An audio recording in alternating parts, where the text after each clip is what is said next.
안녕하세요. 오늘 아침부터 일정이 계속돼서 좀 피곤하실 수도 있고 또 말씀을 많이 들으시고 교제하셔가지고 오히려 힘이 넘칠 수도 있는데요. 어쨌든 이 시간이 은혜로운 시간이 됐으면 좋겠습니다. 같이 기도하겠습니다.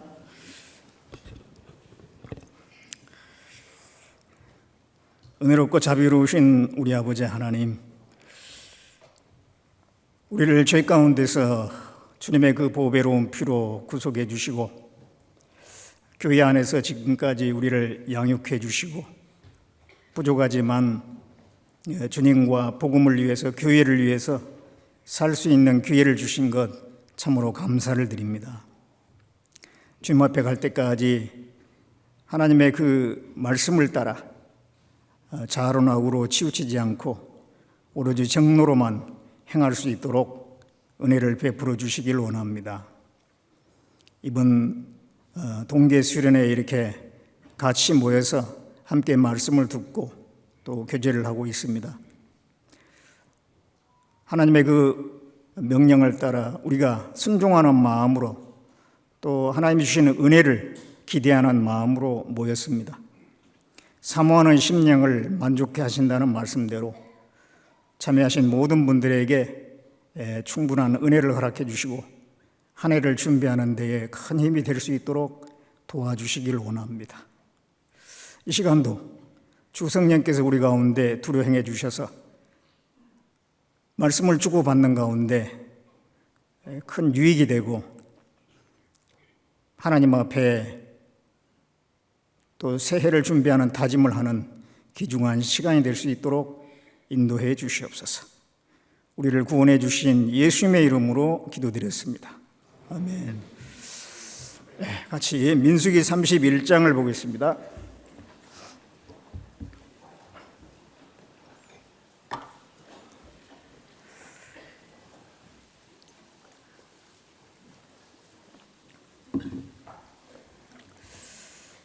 민수기 31장 1절부터 8절까지 말씀을 보겠습니다.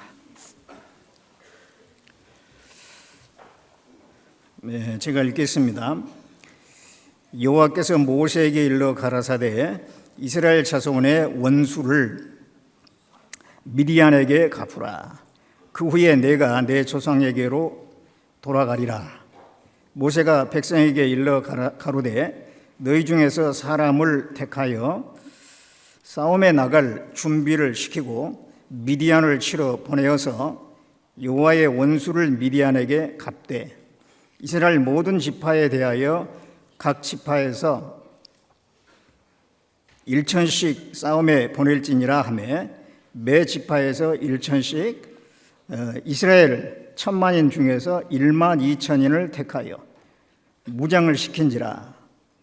모세가 매 지파에 1천씩 싸움에 보내되 제사장 엘르아살의 아들 비느하스에게 성소의 기구와 신호 나팔을 들려서 그들과 함께 싸움에 보내매 그들이 여호와께서 모세에게 명하신 대로 미디안을 쳐서 그 남자를 다 죽였고 그 죽인 자 외에 미디안의 5 왕을 죽였으니 미디안의 왕들은 에이와 네겜과 수루와 후루와 네바이며 또 부올의 아들 발람을 칼로 죽였더라. 이 시간에 본문을 중심으로 해가지고 여호와의 원수라고 하는 제목으로 좀 말씀을 드리려고 합니다.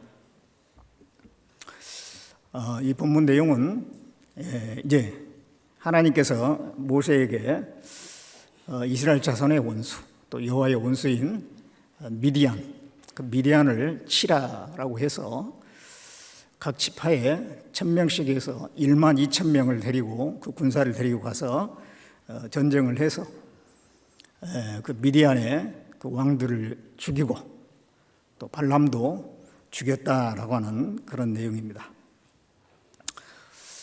본문은 민수기 25장하고 연결되는 그런 내용입니다. 민수기 22장에서 25장의 그 내용을 보면 모압 왕 발락이 이스라엘 민족들이 굉장히 숫자가 많은 것을 보고 두려워해서 발람이라고 하는 거짓 선자를 초청을 해서 이스라엘을 저주하라고 합니다. 그래서 이제 발람이 그 발락의 부름을 받고 가죠. 가서 이제 저주를 하려고 하는데 이제 발락이 발람을 초청할 때 많은 돈을 줄 것이며 또 높은 지위를 약속하는 그런 조건으로 이제 저주를 하라고 해서 이 발람이 가죠. 근데 저주를 하려고 하는데 하나님께서 강권적인 역사로 오히려 3번이나 이스라엘 민족을 축복하게 합니다. 그래서 발람이 생각할 때 이스라엘 민족을 저주하는 건 안 되겠구나 싶은 거예요. 자기가 하고 싶어도 하나님께서 못하게 하시니까. 그래서 이제 그렇지만은 또 발락이 제공하는 그 재물에는 또 여전히 욕심이 있거든요. 그래서 그 발락에게 꾀를 가르쳐 주죠. 이스라엘 민족을 해할 수 있는 꾀를 가르쳐 주는데 그게 뭐냐면 이스라엘 민족은 하나님께 죄를 지으면 하나님이 진노하셔서 진멸한다. 그러니까 죄를 짓게 만들어라. 그래서 이제 여자들을 보내가지고 민계를 써가지고 음행죄를 범하게 만들고 그리고 또 우상 숭배하는 죄를 범하게 만들죠. 그렇게 해가지고 이스라엘 민족에게 연병이 발생해가지고 24,000명이 죽게 되는 그런 사건이 민수기 25장에 나옵니다. 그래서 민수기 25장을 잠깐 보겠습니다. 25장 1절을 봅니다.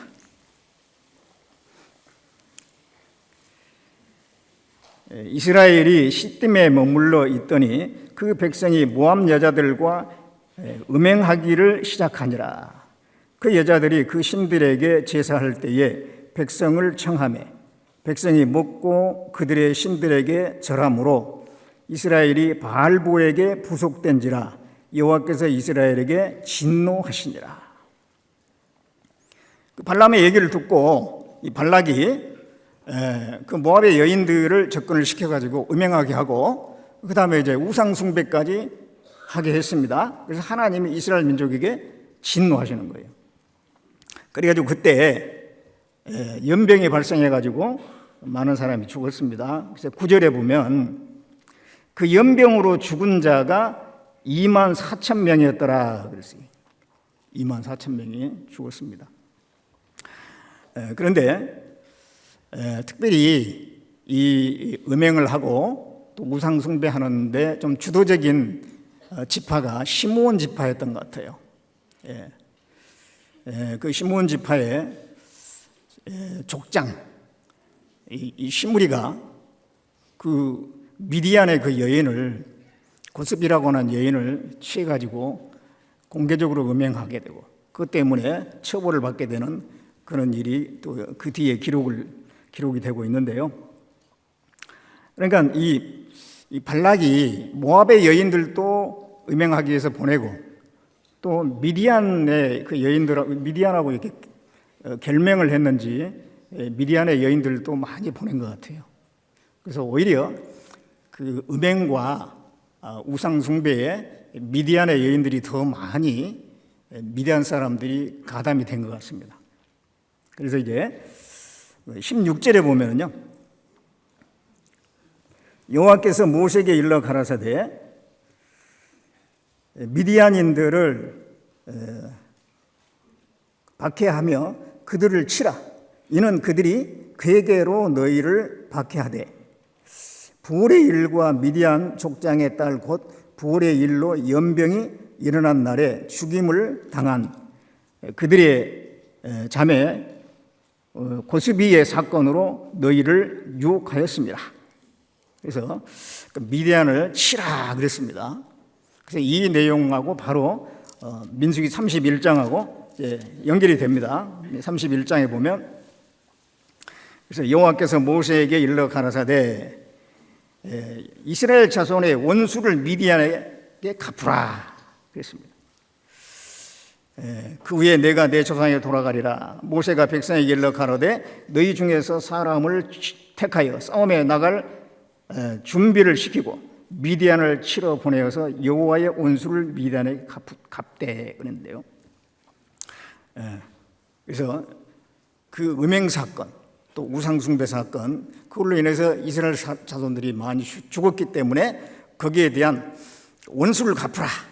그래서 그 미디안을 치게 되는 겁니다. 그런데 여기 이제 이스라엘의 원수 또 여호와의 원수라고 그랬는데 그 미디안의 배후에는 누가 있을까요? 그 배후에는 사탄 마귀가 있는 겁니다. 사탄 마귀가. 이 사단은 미디안 족속을 통해서 이스라엘로 범죄케 해서 이스라엘 민족이 진멸을 당하기를 원한 거예요. 이스라엘 민족이 정말 진멸을 당하기 원하는 존재가 사탄 마귀입니다. 사실 그 사단이 진정한 이스라엘 민족의 원수요 또 여호와의 원수인 거예요. 이 사단은 원래 누시퍼라고 하는 천사였잖아요. 가장 아름답게 만들어졌고 가장 특별하게 만들어진 천사였습니다. 그래서 스스로 높아져 가지고 천사들을 위해 높일 뿐만 아니라 이제 하나님하고 맞먹으려고 내가 지극히 높으신 하나님과 비기리라 그랬잖아요. 그래서 하나님의 저주를 받고 결국은 지옥과 운명에 떨어지게 된 겁니다. 그런데 이제 지금은 아직 지옥에는 안 갔죠. 그래서 돌아다닙니다. 그래서 하나님의 일을 해방하는 일을 하고 하나님을 대적하는 일을 하는 존재가 바로 이 사단이잖아요. 사단.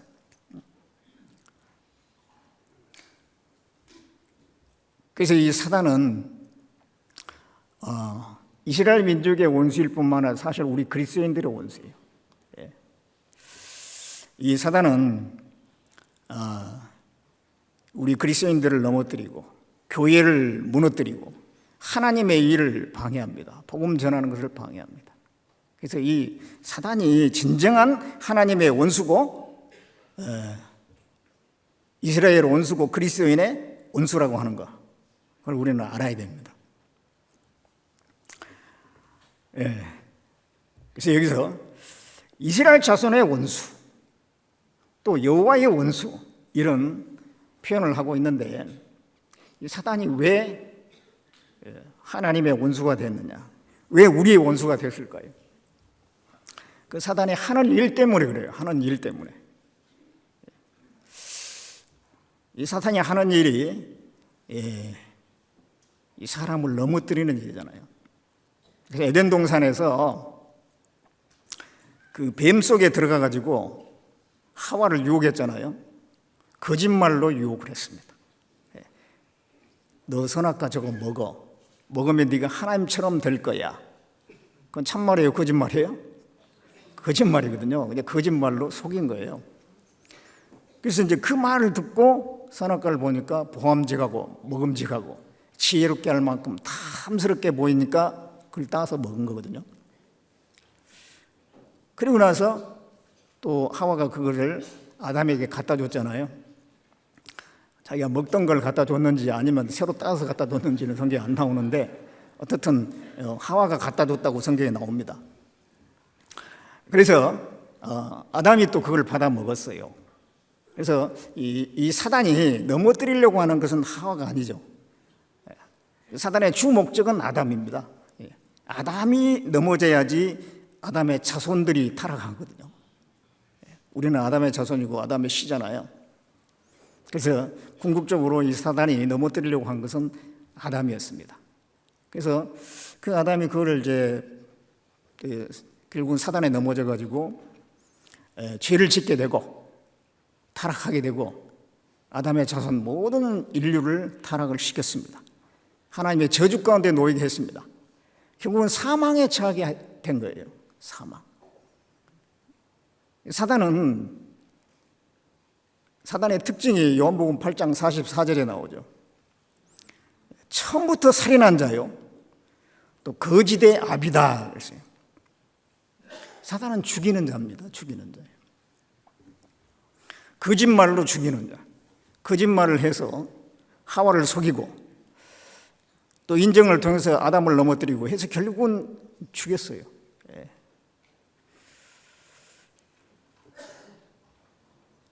그래서 모든 인류를 하나님께서 떼어놓고 그 다음에 저주받고 영원히 지옥갈 사망에 처할 운명으로 떨어뜨린 게 사단이기 때문에 우리의 원수인 겁니다.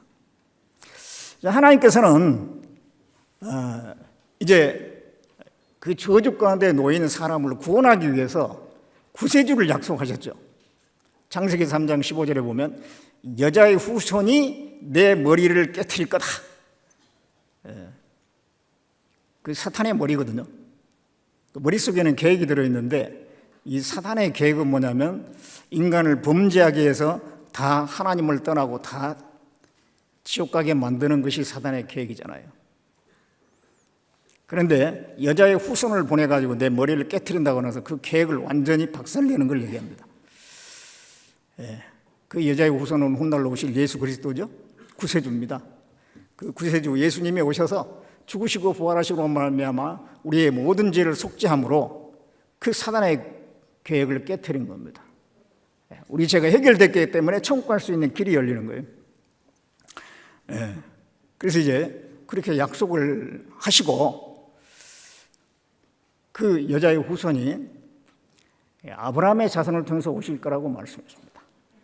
또 이삭의 자손을 통해서 오신다. 또 야곱의 자손을 통해서 오신다. 그래서 이 야곱 자손은 그리스도를 메시아를 잉태한 그런 민족이라고 할 수 있어요. 장차 야곱 자손을 통해서 메시아가 오시잖아요. 사단은 그걸 알았어요. 그래서 이 야곱 자손을 멸하려고 얼마나 애를 썼습니까? 하나님의 계획을 방해하는 거예요. 이제 그 구속의 계획을 방해하는 겁니다. 그 야곱 자손을 죽이려고 했어요. 그들이 한 70여 명 됐을 때 이제 애굽으로 내려가잖아요. 애굽에서 이제 많은 사람이 늘어났습니다. 그랬을 때 바로 왕이 남자 아이를 낳으면 죽이라고 산파에게 명령을 하죠. 근데 산파들이 살려버리잖아요. 그러니까 나중에는 나일강에 빠쳐서 죽이라. 남자아이를 다 죽이면은 이제 그 민족이 씨가 말라버리거든요. 결국은 뭐냐면은 메시아가 오실 그 야곱 자손을 다 진멸을 시키려고 하는 그게 목적입니다. 그 바로 왕 뒤에 사탄이 있는 거예요. 마귀가 있는 겁니다. 그런데 그거 실패했죠, 결국은. 그리고 이스라엘 민족은 이제 출애굽했습니다. 그 다음에 이제 가나안 땅을 정복을 했습니다. 그리고 이제 이스라엘 나라가 세워졌는데 나중에 남유다, 북이스라엘로 이렇게 갈라지잖아요. 근데 그 북이스라엘은 결국은 계속 우상 숭배하다가 아시리아에 멸망해버려요. 남유다만 남았는데 그 남유다를 통해서 그리스도가 오셔요. 구세주가 오시잖아요. 그런데 또 한 번 그 남유다의 유다 지파의 다윗의 자손을 통해서 그리스도 오시잖아요. 또 그 맥을 끊어버리려고 했었죠.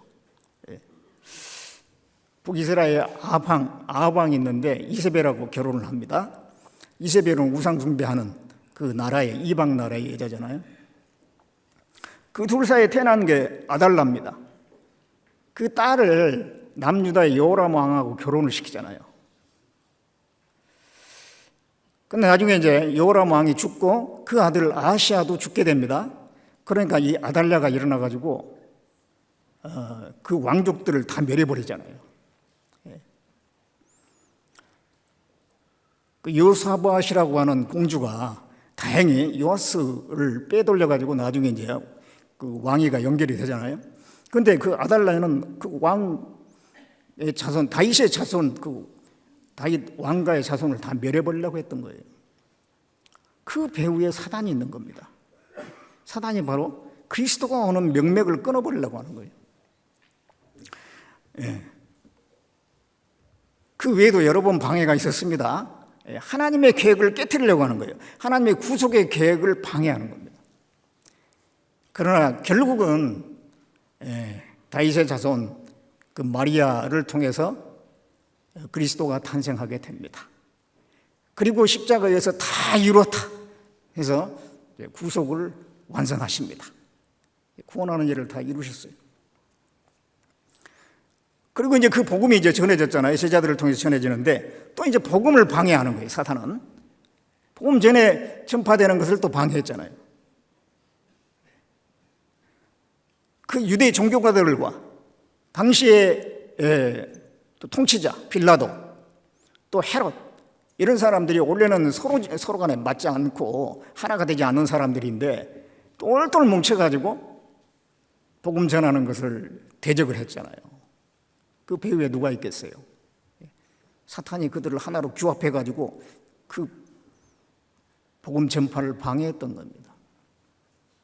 또 사도 바울이 복음을 전할 때 이 사단이 많은 방해를 했어요. 데살로니가전서 2장을 보겠습니다.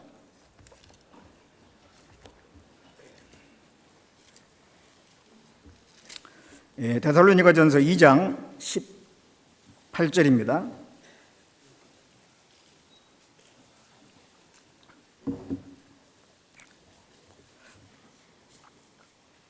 그러므로 나 바울은 한 번, 두 번 너희에게 가고자 하였으나 사단이 우리를 막았도다. 그 데살로니가 교회에 가서 이제 갓 태어난 데살로니가 교회에 가서 다시 권면하고 말씀도 가르치고 하려고 했는데 사단이 우리를 막았다. 계속 막는 게 있는 거예요. 막는 게. 이 사단이 복음이 전해지는 걸 막습니다. 그리고 어떤 사람이 구원받는 걸 막아요. 구원받지 못하도록 방해하는 일을 계속하는 겁니다. 고린도후서 4장을 봅니다. 고린도후서 4장 3절 3절 4절입니다. 같이 읽겠습니다. 만일 우리의 복음이 가리웠으면 망하는 자들에게 가리운 것이라. 그중에 이 세상 신이 믿지 아니한 자들의 마음을 혼미케 하여 그리스도의 영광의 복음의 광채가 비치지 못하게 함이니 그리스도는 하나님의 형상이니라. 만일 우리의 복음이 가리웠으면 망하는 자들에게 가리운 것이다. 근데 왜 그렇게 가리워지냐 그러면은 이 중간에 이게 사탄이 있거든요. 그중에 이 세상 신이 막입니다. 믿지 않는 자들의 마음을 혼미케 해가지고 그리스도의 영광의 복음의 광채가 비치지 못하게 하는 거예요. 그러니까 하나님께 나가야 되는데, 하나님을 찾아가야 되는데, 그리스도를 만나야 되는데 자꾸 장애물을 두가지고 다른 길로 빠지게 만드는 거예요. 다른 길로.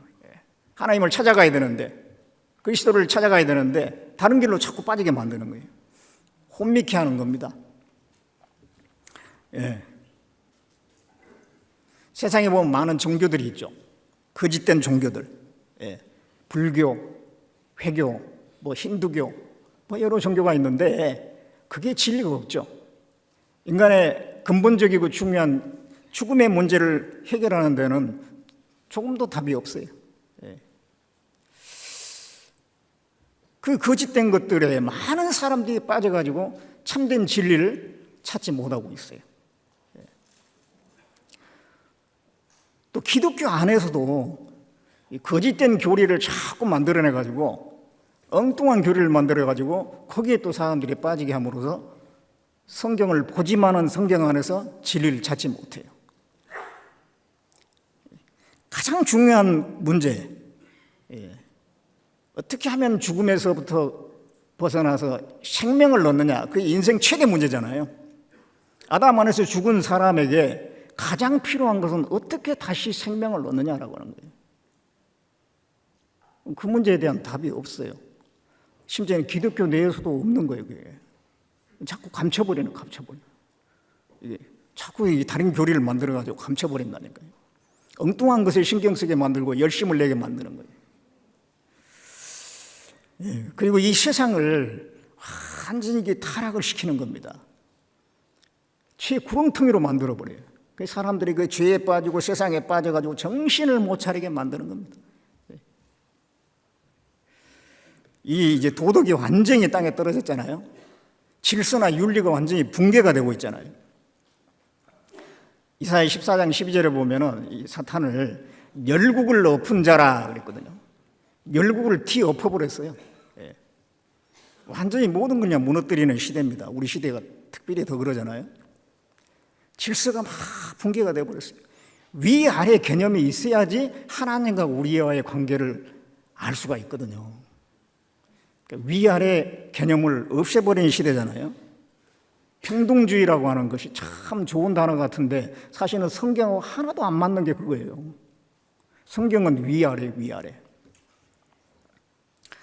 사람하고 동물하고 위아래잖아요. 사람이 위가 있잖아요. 동식물을 먼저 지고 맨 나중에 사람을 지었잖아요. 그 다른 것들은 사람을 위해서 있는 거예요. 사람만이 영이 있습니다. 영적인 존재이기 때문에 그 동식물 위에 있거든요.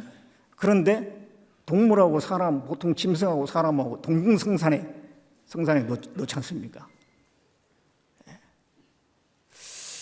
요즘에 뭐 동물의 인권이 뭐 이런 것도 막 인권인지 뭔지 모르겠는데, 예. 너무 그런 걸 강조해가지고 오히려 사람을 동물 위치로 떨어뜨려 버려요. 예. 그러잖아요. 부모와 자식이 있으면은 분명히 부모가 위에 있고 자식은 밑에 있는 거거든요. 자식은 부모에게 순종하고 복종해야 될 위치에 있는 거예요. 그런데 이게 평등한 관계로 만들어요. 이 연장자가 있고 연소자가 있잖아요. 그럼 연소자, 젊은 사람은 나이 든 사람을 공경해야 되잖아요. 성경에 샘머리 앞에 일어나고 노인을 공경하라 그렇게 말씀하고 있잖아요. 그게 맞는 건데 요즘에는 그런 개념이 없어지니까 젊은 사람들이 힘없다고 나이 든 사람은 막 패기도 하고 그래요. 마음에 안 든다고. 아무 이유도 없이 그냥 패기도 하고 그래요. 참, 왜 그런 세상이 됐느냐. 완전히 질서가 붕괴되니까 사람들이 개념이 없어져 버려요. 개념이. 예. 그리고 얼마나 이 성적인 윤리가 얼마나 이 붕괴가 됐습니까? 원래 이 성관계라고 하는 것은 부부에게만 한정되어 있잖아요. 하나님은 오로지 거기에만 한정해서 허용을 하고 있는 거예요. 그런데 요즘에는 모든 사람을 성의 대상으로 삼는 시대예요. 남편도 아니고 아내도 아닌데. 그래서 이 불륜의 경우가 너무 많잖아요. 뿐만 아니라 동성끼리도, 또 심지어는 뭐 짐승하고도. 레위기 18장에 보면 애굽 사람들이 그랬고 가나안 사람들이 그랬다고 성경에 나오거든요. 실제 옛날에 그랬던 사람들이 있었던 거예요. 그런데 우리 시대에 와서 사람들이 그렇게 돼가고 있어요. 그래서 하나님께서 애굽을 멸하고 이스라엘 민족을 탈출시켰잖아요. 또 가나안을 멸했잖아요. 이스라엘 민족을 통해서. 지금 이제 이 세상이 멸할 차례예요. 완전히 이 성윤리가 다 붕괴됐거든요. 그래서 이 사람들이 정신을 못 차리고 있는 거예요. 이게 완전히 죄와 세상에 빠져가지고 하나님에 대한 개념이 없고 관심도 없고. 노아홍수 직전에 창세기 6장 3절에 보면 그들이 육체의 힘으로 범과함이라, 육체가 됨이라 그렇게 말씀하고 있어요. 육체가 됨이라. 사람 마음에는 육체만 있는 게 아니잖아요. 마음도 있고 속에 영도 있잖아요. 영은 하나님을 찾는 거고, 이 마음은 또 육체하고 또 다른 거잖아요. 그런데 완전히 육체로 전락해 버렸다는 걸 생각하는 거는 모든 게 그냥 육신적인 생각밖에 안 하는 거예요. 노홍수 직전에 사람들이 그랬습니다. 근데 지금 우리 시대에 그런 시대입니다. 누가 그렇게 만들었을까요? 사탄이 그렇게 지금 만들고 있는 거예요. 그나마 이 시대의 최후 보루가, 마지막 보루가 어디냐면 복음을 전하는 교회입니다. 이 시대의 마지막 보루가 이 복음을 전하는 교회거든요. 근데 사단은 복음을 전하는 교회는 가만 놔두나요? 막 뒤 흔들어가지고 또 막 무너뜨리려고 해요. 그 에베소서 4장 3절에 성령의 하나 되게 하심을 힘써 지키라 그랬잖아요. 왜 지키라고 했을까요? 그 무너뜨리려고 하는 존재가 있으니까 지키라고 한 거예요. 이 마귀는 이 교회를 무너뜨리려고 해요. 교회를 분열시키면은 교회가 무너지는 거거든요. 하나 되면은 교회는 점점 강화되는 거고, 이 교회가 분열되면은 약화됐다가 끝나는 거예요. 자꾸 분열시키려고 하죠. 전도인과 이 성도들 간의 연합을 깨트리려고 합니다. 그 갈라디아 교회 같은 경우 그 바울을 얼마나 좋아했습니까? 그런데 잘못된 교리가 싹 들어가니까요, 그 다음부터는 바울을 원수처럼 생각하는 거예요. 그래서 바울이 그랬잖아요. 내가 참된 말을 함으로 원수가 되었느냐? 그랬잖아요. 바울이 진리를 얘기하고 참된 말을 하는데 그것 때문에 원수가 됐어요. 왜? 거짓된 교리가 들어가가지고 거기에 속아가지고 잘못된 시각으로 이제 바울을 보는 거예요. 그게 전도인하고 성도 간의 연합이 깨져버렸어요. 그 마귀는 깹니다. 그리고 교회 안에서 직분을 맡은 분하고 또 성도 간의 관계를 깨는 경우가 있어요. 직분을 맡았으면 잘 도와줘야 되잖아요. 잘할 수 있도록 도와주고 기도해주고 격려해주고 칭찬해주고, 그렇게 하면 혹시 좀 부족해도 잘하려고 애를 쓰거든요. 그런데 막 트집을 잡고 그러면은요, 정말 이게 점점 두려워져 가지고 더 못하게 돼요. 이 직분 맡은 사람하고 성도 간의 연합을 깨는 거예요. 이 마귀가 그런 일들을 합니다. 또 성도 간에 사소한 문제, 별 문제도 아닌데 그것 때문에 마음에 탁 문제가 걸려가지고 사이가 안 좋아지고 누구누구 같은 구역이 안 되고 싶은 거예요. 구역 편성할 때 그런 것까지 막 신경 쓰려고 하니까 전도인들이 얼마나 힘들어요. 누구하고 누구는 같은 구역 되면 안 되고, 누구하고 누구는 같은 구역 되면 안 되고. 왜 그렇게 됐을까요? 그래서 이 사단은 이 복음을 전하는 교회마저도 막 뒤흔든다니까요. 무너뜨리려고 한다니까요. 그리고 개개인들을 넘어뜨립니다.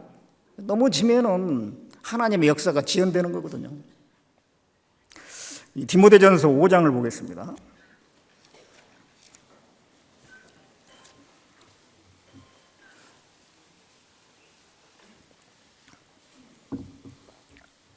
디모데전서 5장 15절을 보겠습니다. 이미 사단에게 돌아가는 자들도 있도다. 이미 사단에게 돌아간 자들도 있다. 이 젊은 과부가 이제 처음 믿음을 저버리고 부정한 행위를 한다든가 그런 경우를 얘기하는데요. 처음에는 정말 잘 살아보겠다 했는데 이 사단에게 넘어가가지고 사단에게 돌아간 자가 있다. 끝까지 믿음을 지키지 못하고. 이와 같이 사단은 개인도 넘어뜨립니다. 개인도 넘어뜨려요. 이 사단은요, 각 사람이 뭘 좋아하는지 잘 알아요. 그걸 가지고 유혹을 하는 거예요. 어떤 사람의 성향이 개인주의적이다, 함께하는 걸 싫어하고 혼자 있기를 좋아하고 그러면은 자꾸 부추겨가지고요. 그래, 뭐 신앙생활 혼자 해도 돼. 굳이 뭐 모임에 갈 필요 없어. 혼자 기도하고 말씀 보고 얼마든지 할 수 있잖아. 그냥 교제에서 떨어지게 만드는 거예요. 무리에 대한 그런 거부감을 점점 더 크게 만드는 거예요. 그럼 신앙생활 실패하는 거잖아요. 우리가 구원받기 전에는 개인주의적인 성향이 있었더라도 구원을 받으면 그거 버리고 하나 돼야 되거든요. 하나님께서 하나 되라고 했기 때문에 하나 되게 하신 걸 힘써 지키라고 했으니까 그게 순종해야 되잖아요. 내 성향이 중요한 게 아니고 하나님 말씀이 어떻게 나왔느냐 그게 훨씬 더 중요한 거잖아요. 또 돈을 좋아하는 사람은요 그 돈을 가져다 주는 거예요. 그러면서 거기에 싹 마음이 뺏기게 하는 거예요. 또 이성, 인정에 약한 사람은요 그걸로 또 그 사람을 유혹하는 겁니다. 명예심이 강한 사람이 있어요. 그런 사람에게 막 부추겨요. 이 세상에서 한번 폼나게 한번 살아봐. 그럼 부추깁니다. 그러면 뭔가 한 자리 하고 싶고 그런 걸 추구하게 되겠죠. 자꾸 이 죄나 세상에 빠져들게 만드는 겁니다. 그러면 처음에 구원받고 나서 정말 구원받은 거 하나로 감사하고 또 교회에 나가서 교제하는 거 그렇게 좋고 성경 하나하나 몰랐던 거 알아가는 그 재미가 정말 쏠쏠하고 그랬는데 이제 어느 정도 시간이 지난 뒤에는 서서히 관심이 멀어지는 거예요. 그리고 세상으로 딴 곳으로 자꾸 옮겨가는 거예요. 마음이 점점점 식어서 나중에는 구원받지 않는 사람의 삶이나 비슷하게 돼버려요. 죽은 자의 삶이에요. 이 모든 그 배후에 사탄 마귀가 있다는 걸 알아야 돼요. 이 모든 그 배후에 사탄 마귀가 있어요. 우리는 바로 그 사탄 마귀와 싸워야 되는 겁니다. 우리의 싸움의 대상은 바로 그 악한 영이에요. 에베소서 6장을 보겠습니다.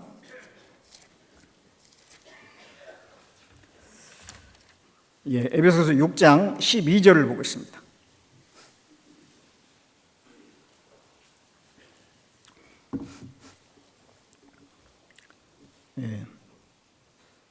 12절 같이 읽겠습니다.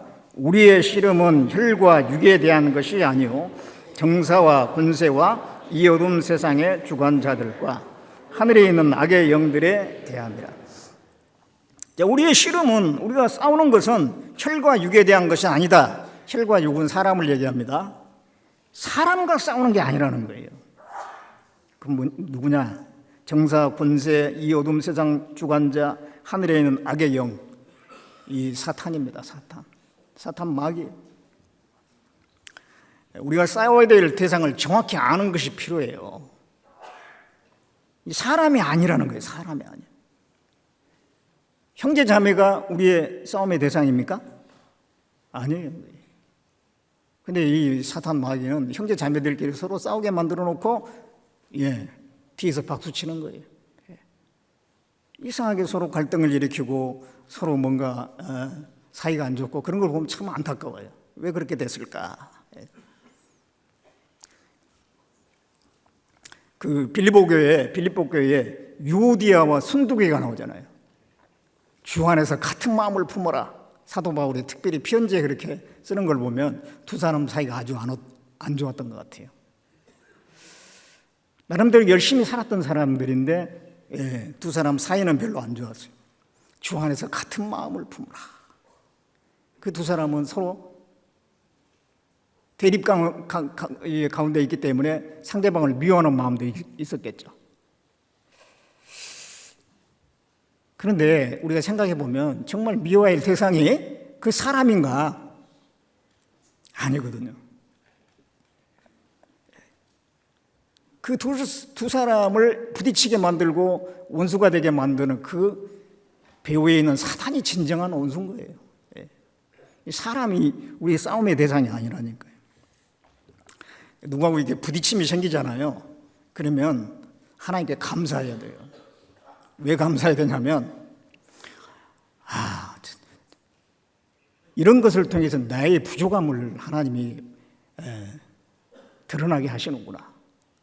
누구하고 부딪혔다고 하는 것은 되게 부딪히면은요, 상대방에서 원인을 찾거든요. 당신의 문제가 있어. 왜 그렇게 했어? 그러니까 내가 이렇게 하는 건 당연한 거야. 그런데 나는 전혀 문제가 없는데 부딪히겠습니까?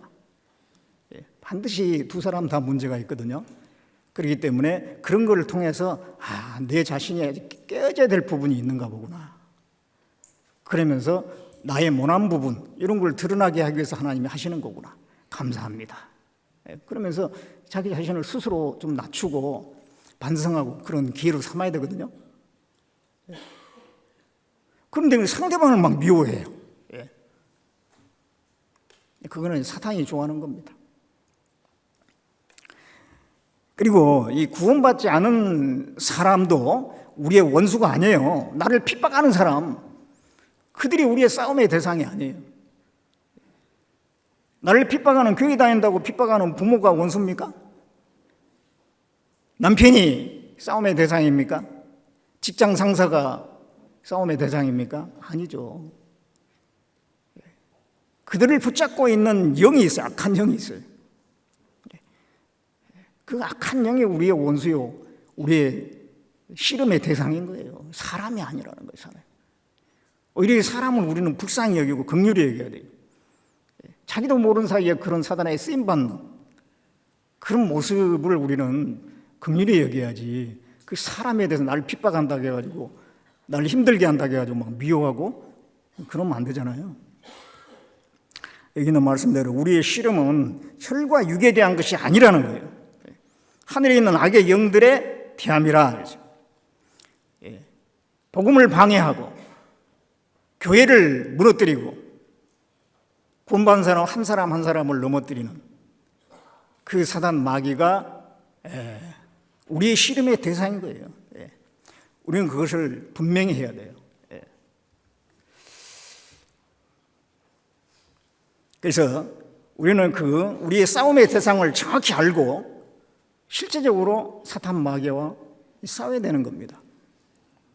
자, 이스라엘 민족을 이제 해서 1000명씩 해가지고 12,000명 가서 싸우라고 그랬죠. 그 민수기 31장 다시 봅니다. 민수기 31장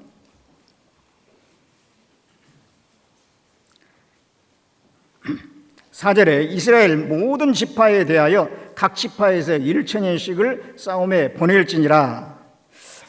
그래서 12,000명을 보냈습니다. 각 지파, 예외가 없습니다. 모든 지파가 다 참여했어요.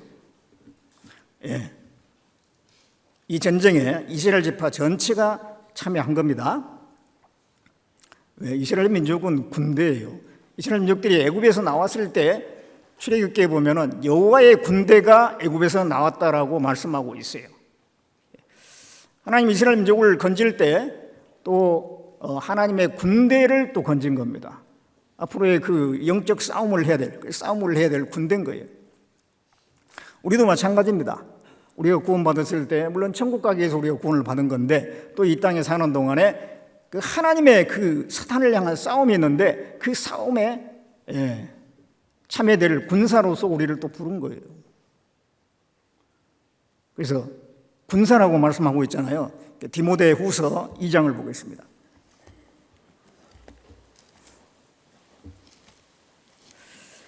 디모데후서 2장 3절에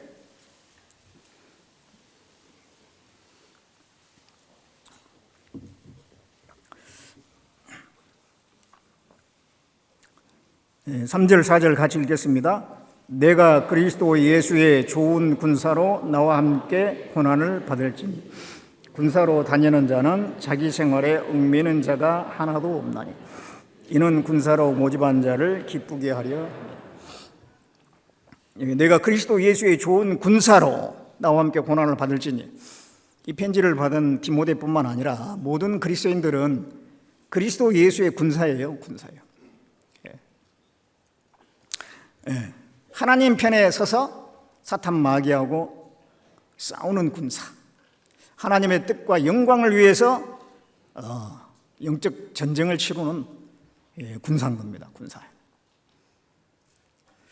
그동안 그 역사 가운데 하나님 편에서 그 사탄과 전쟁을 치른 많은 사람들이 있었어요. 많은 사람들이 있었죠. 그 엘리야 때 이스라엘 사람들이 북이스라엘 사람들이 바알과 아세라를 섬겼잖아요.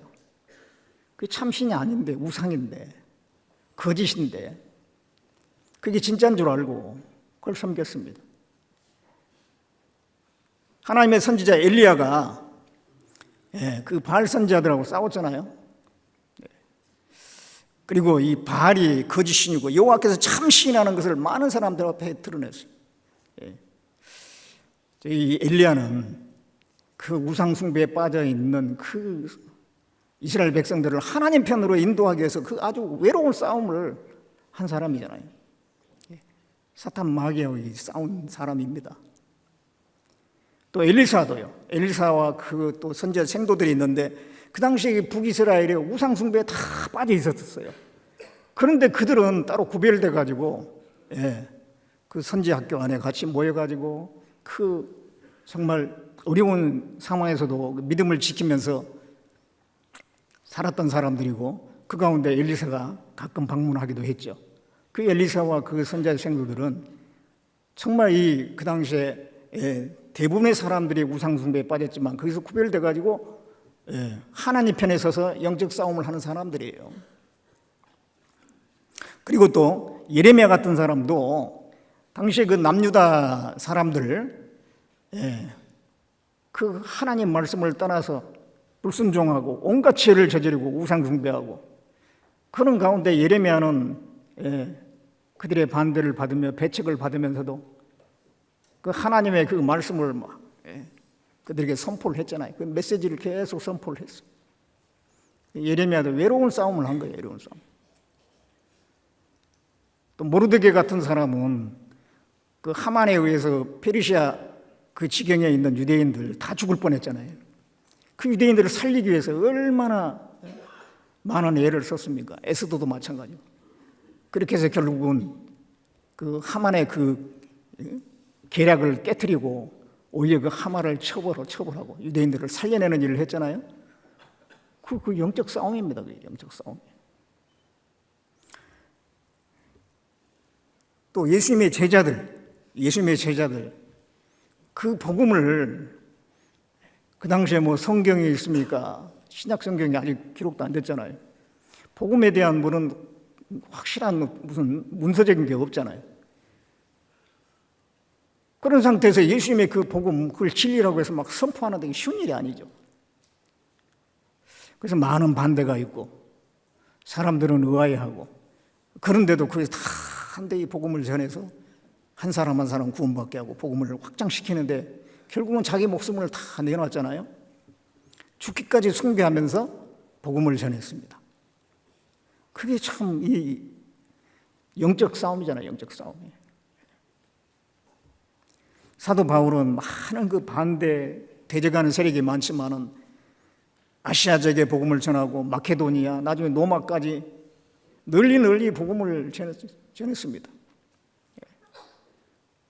구원을 받고 난 뒤에 나머지 생애를 완전히 복음을 위해서 바친 사람이잖아요. 그 영적 싸움을 한 사람입니다.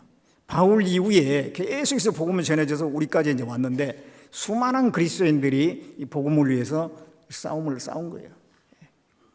그 선한 싸움을 싸운 겁니다. 그 선한 싸움을 우리도 싸워야 되잖아요. 우리도.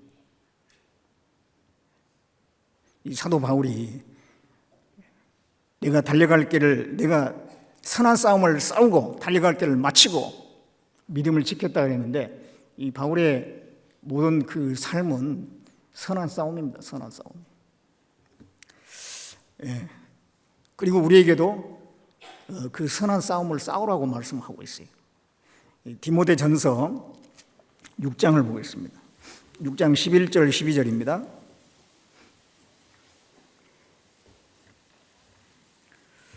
6장 11절 12절에 같이 읽어보겠습니다. 오직 너 하나님의 사람아 이것들을 피하고 의와 경건과 믿음과 사랑과 인내와 온유를 조치며 믿음의 선한 싸움을 싸우라. 영생을 취하라. 이를 위하여 내가 부르심을 입었고 많은 증인 앞에서 선한 증거를 증거하였도다. 오직 너 하나님의 사람아 그랬는데 우리야말로 하나님의 사람이잖아요. 원래 아담 안에서 그리스도 안으로 옮겨졌습니다. 마귀의 지배 아래, 공중 권세 잡은 자 마귀의 지배 아래 있다가 이제 하나님의 사람으로 구별됐어요. 하나님의 사람아. 하나님의 사람이라면 이것들을 피하고 이것들은 앞에 있는 10절에 돈을 사랑함. 돈이 이 세상에 가장 매력적이고 대표적인 거거든요. 이 땅에 속한 거거든요. 그런 것들을 피하고 거기에 마음 뺏기지 말고 그런 것들이 사탄의 미끼거든요. 사탄은 이 세상을 돈 이런 거 사람이 좋아할 만한 것을 미끼로 삼아가지고 거기에 마음이 딱 뺏기면은 선한 싸움을 할 수가 없어요. 그래서 우리는 그런 것을 이렇게 거기에 빠지면 안 됩니다. 이것들을 피하고 의와 경건과 믿음과 사랑과 인내와 온유, 이건 예수님의 성품입니다. 예수님은 거룩하신 분이잖아요. 의로우신 분이잖아요. 그리고 믿음, 예수님은 처음부터까지 하나님을 의지하면서 공생애를 그 사역을 마치신 분입니다. 사랑, 예수님은 사랑이잖아요. 예수님은 오래 참으신 분이고 온유하신 분이잖아요. 그 예수님의 품성을 우리는 신앙생활 가운데 점점 이루어 가야 되는 거예요. 점점 이루어 가야 돼요. 그러면서 믿음의 선한 싸움을 싸우라. 영생을 취하라. 영생을 취하라고 하는 것은 영생을 얻어라는 말하고 좀 다르죠. 이미 디모데는 영생을 얻은 사람입니다. 영생을 취하라는 것은 영원한 것을 위해서 살아라 이 말이에요. 땅의 것이 아니라 영원한 것.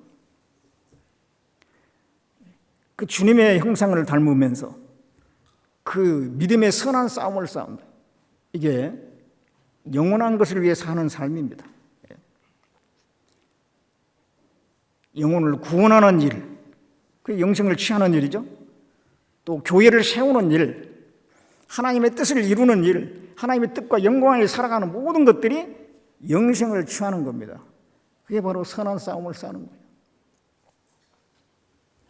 사탄 마귀의 그 계획을 깨트리는 것. 마귀는, 사탄은 복음이 전해지지 못하도록 하고 사람들을 계속 죄 가운데 사망 가운데 처하도록 만들고 교회를 흐트러뜨리고, 그런데 우리는 반대로 교회를 더욱더 하나 되게 만들고 지옥 가고 있는 영혼들을 구원받게 하고, 그게 원수 갚는 거예요. 사탄에게 원수 갚는 거거든요. 미디안에게 원수 갚으라 그랬는데 우리 사탄에게 원수 갚는 것이 우리가 그렇게 할 때 원수 갚는 겁니다. 그게 사탄의 계획을 깨트리는 거거든요. 정반대로 행하는 거예요. 그게 바로 그 선한 싸움을 싸우는 겁니다. 그래서 이제 우리는 우리의 그 싸움의 대상이 사탄이라는 걸 정확히 알고 그 선한 싸움을 싸워야 돼요. 선한 싸움. 그래서 그 영적 싸움에 승리를 해야 되는데 그 영적 싸움에 승리하기 위해서 어떻게 해야 되는가라고 하는 것이 민수기 31장에 답이 있어요. 민수기 31장 다시 봅니다.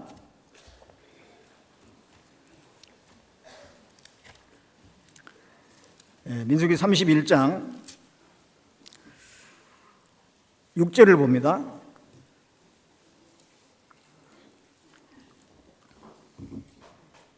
6절에 모세가 매 지파에 1천씩 싸움에 보내되 제사장 엘르아살의 아들 비느하스에게 성소의 기구와 신호 나팔을 들려서 그들과 함께 싸움에 보내매. 자, 이제 전쟁을 가는데요. 미디안을 치러 가는데 비느하스가 이름이 여기 나와요. 비느하스를 그 전쟁에 선봉으로 내보내는 거예요. 아주 중요한 인물인 거예요, 전쟁에. 자, 이 비너스를 왜 이 전쟁에 하나님께서 모세에게 특별히 비너스를 보내라 그렇게 말씀할까요? 이 비너스에 대해서 민수기 25장에 나와 있죠. 25장에 보겠습니다. 민수기 25장 6절에 보겠습니다. 6절에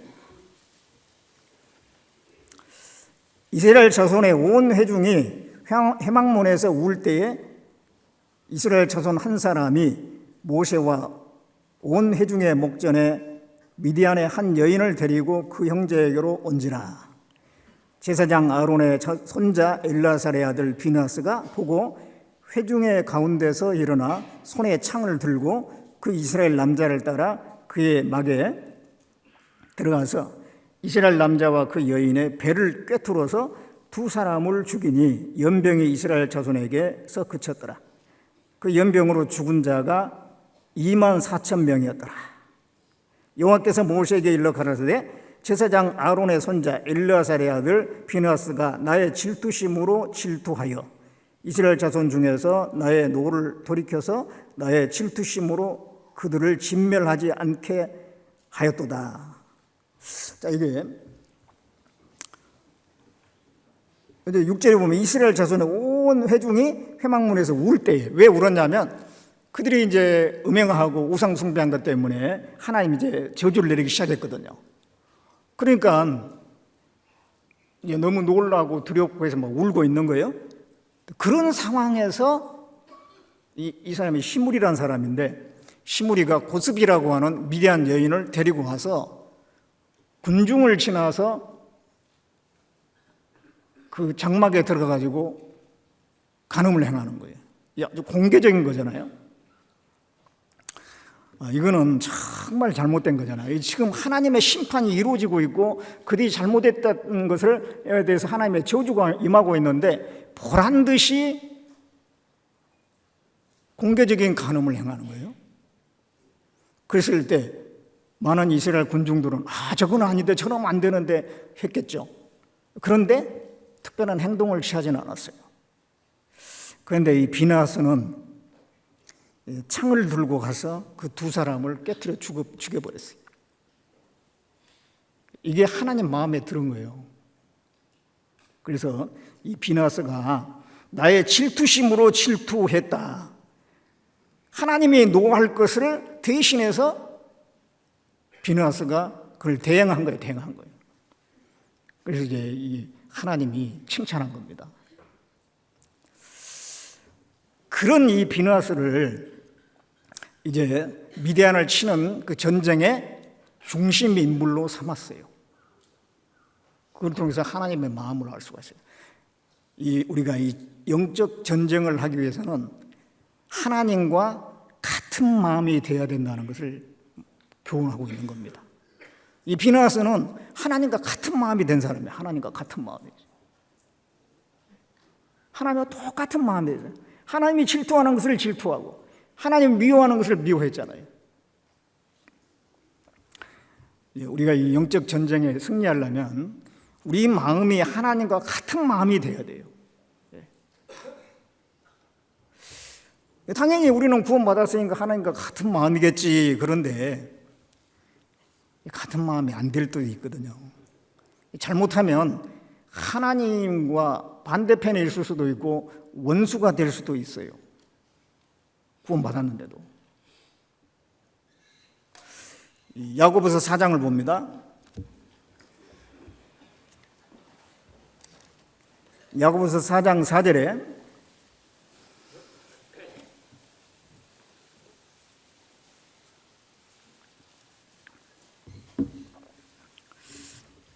같이 읽겠습니다. 가늠한 여자들이여 세상과 벗된 것이 하나님의 원수임을 알지 못하느냐. 그런즉 누구든지 세상과 벗이 되고자 하는 자는 스스로 하나님과 원수되게 하는 것입니다. 이 가늠한 여자들이여 그랬는데 이 가늠한 여자들은 말 그대로 어떤 육체적으로 여자들을 얘기한 게 아니에요. 이제 그리스도인들에 대한 얘기죠. 고린도 후서에 보면 11장에 보면 바울이 고린도 교회에 대해서 너희를 정결한 처녀로 한 남편인 그리스도께 드리려고 중매한다 그랬어요. 교회를 정결한 처녀라고 그랬거든요. 그리스도인들을 정결한 처녀라고 그랬어요. 그런데 가늠하는 여자들이여 라고 하는 것은 주님만 바라봐야 되는데, 하나님만 바라봐야 되는데 세상에 빠진 거는 가늠하는 것 같다. 그래서 세상과 벗된 것은 하나님의 원수다 그랬잖아요. 누구든지 세상과 벗이 되고자 하는 자는 스스로 하나님과 원수되게 하는 것이다. 구원을 받았는데도 하나님과 같은 마음이 돼야 되는데, 하나님과 같은 편이 돼야 되는데 하나님 원수 편에 설 수가 있어요. 사탄하고 내통하는 거예요. 내통하는 거예요. 그런 삶이 될 수도 있습니다. 그 느헤미야 때에 느헤미야가 이렇게 성을 재건했잖아요. 그런데 이게 반대한 사람들이 산발라, 도비야 이런 사람들, 이방인들이거든요. 하나님의 일을 대적하는 사람들이에요.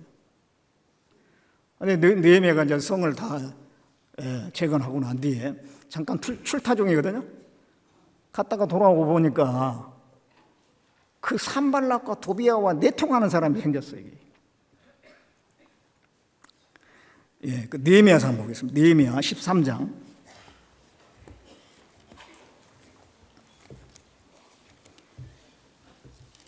느헤미야 13장 4절을 보겠습니다. 4절.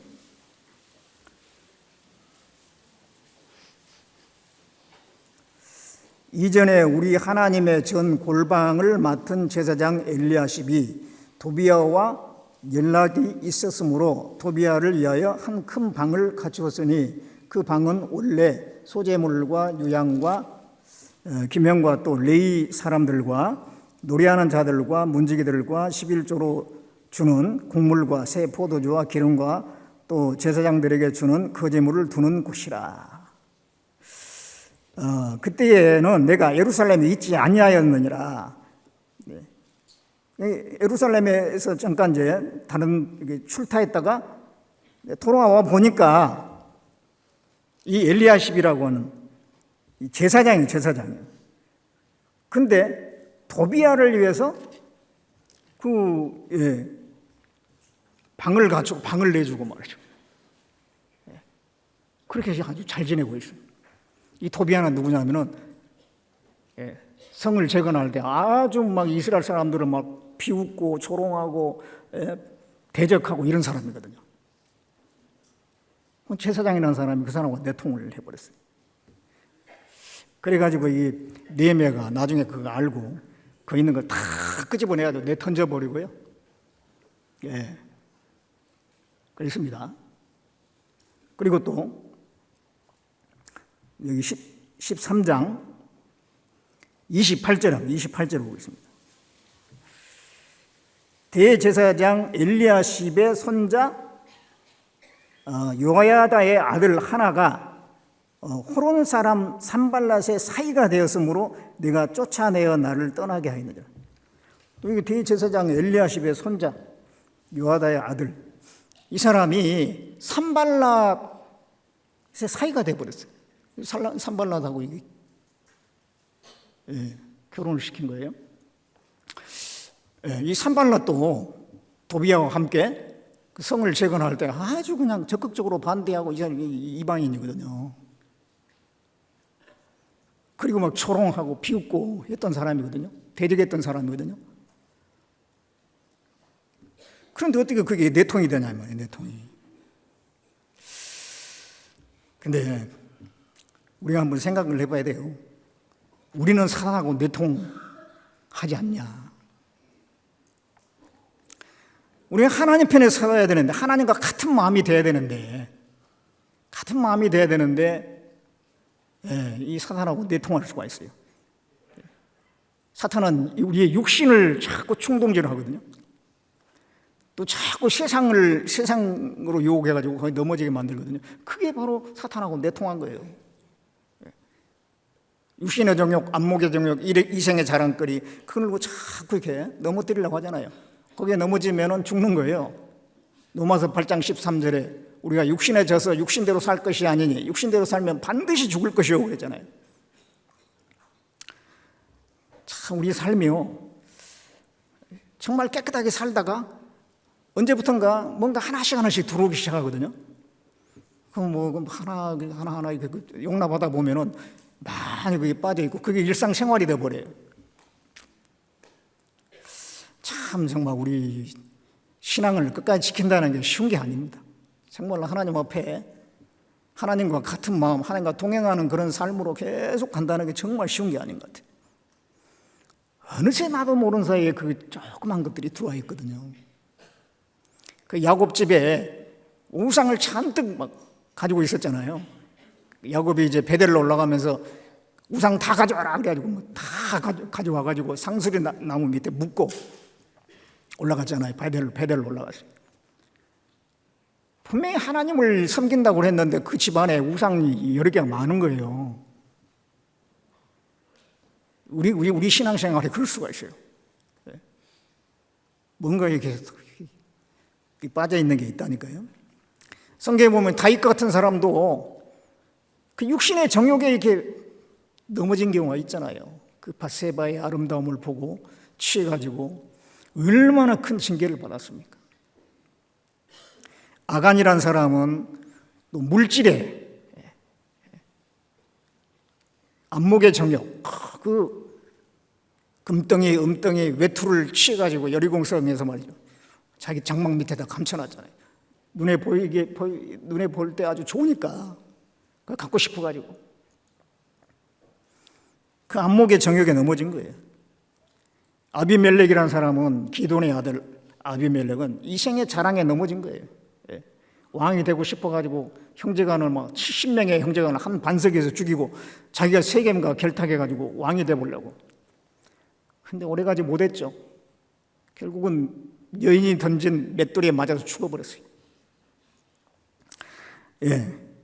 그 사단이 던진 그 미끼를 문 겁니다. 자, 그리스도인이 이 육신에 빠지면은 무력해지는 거예요. 그리스도인들이 육신에 빠지면 무력해져요. 삼손이 드릴라에게 완전히 푹 빠져가지고 머리 깎이고 힘을 다 상실했잖아요. 우리가 아무리 뭐 정말 믿음이 대단한 것 같아도 육신에 푹 빠지면은 바로 그냥 아주 무기력한 사람이 되는 거예요. 그래서 이 육신의 정욕, 안목의 정욕, 이생의 자랑거리 이런 것으로서 사탄은 유혹합니다. 또 세상, 이 세상은 악한 자 안에 처하는 것이라고 했어요. 마귀는 이 세상을 가지고 자꾸 거기에 접근하도록 만드는 거예요. 조금씩 젖어 들어가는 거예요. 이게. 우리 마음이 조금씩 젖어 들어갈 수가 있어요. 그러면 이제 어느 날 큰 문제가 터지죠. 야곱의 딸 디나가 세겜 구경 한번 해볼까? 그래서 당시에는 굉장히 발달된 도시였으니까 뭐 볼 것도 많이 있겠죠. 구경 나갔는데 거기서 강간을 당했잖아요. 이 세상에 점점 접근하다 보면은 큰일을 당할 수도 있습니다. 이 대마가 세상으로 갔는데 갑자기 간 게 아니에요. 조금씩 그 마음이 기울어졌던 거예요. 그러다가 어느 순간은 완전히 확 가버렸어요. 자, 지금 우리 시대에 참 우리가 참 그런 것들을 조심해야 되고 주님 앞에 설 때 부끄럽지 않도록 끝까지 우리 자신을 잘 지켜야 되겠어요. 우리는 주님과 같은 마음이 되어야 됩니다. 이 영적 전쟁에 승리하려면 같은 마음이 되어야 돼요. 시편 139편을 봅니다.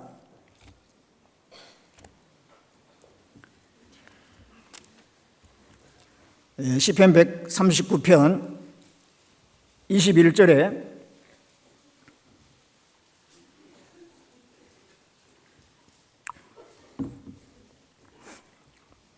여호와여, 내가 주를 미워하는 자를 미워하지 아니하오며 주를 치러 일어나는 자를 한하지 아니하나이까. 내가 저희를 심히 미워하니 저희는 나의 원수니이다. 예. 내가 주를 미워하는 자를 미워하지 아니하며, 하나님을 미워하는 자는 우리의 대적인 거예요. 예. 주를 치러 일어나는 자를 한한다라고, 그들이 분노한다는 거예요. 분노. 하나님의 반대편에 있는 그 자들에 대해서 분노한다는 거예요. 내가 저희를 심히 미워하니 저희는 나의 원수니이다. 예. 정말 주님을 미워하는 것을, 주님이 미워하는 것을 우리도 미워하고, 주님이 대적하는 걸 우리도 대적하고, 주님이 기뻐하시는 걸 우리도 기뻐하고, 주님하고 같은 마음이 되잖아요. 같은 마음.